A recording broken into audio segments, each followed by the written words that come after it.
أنا بس بسألكم سؤال بسيط من غير عصبية. أنا أقدم محتوى يضحك، مفيد، في موز، في حب، بس ما أشوف لايكات، ما أشوف متابعات. يعني بالله شنو هالبخل؟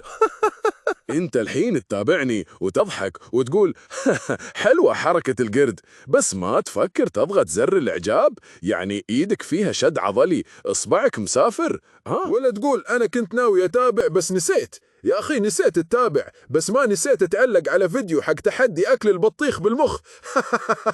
يا ناس، أنا ما أطلب شيء كبير، لا بقرة ولا بيت.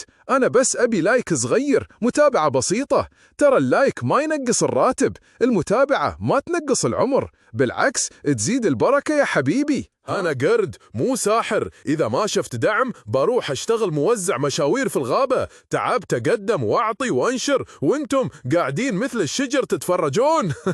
بس تدري ويش؟ أنا مسامحكم وأدعي لكم بالخير. الله يرزقكم لايكات في حياتكم وناس تدعمكم زي ما تدعمون قرد يحب الضحك ويحب المواعظ بعد. سجلها عندك، كل لايك يساوي موزة، كل تعليق دعوة من قردون، وكل اشتراك والله إنه يسعد قلبي أكثر من شربة قهوة مع موز مشوي.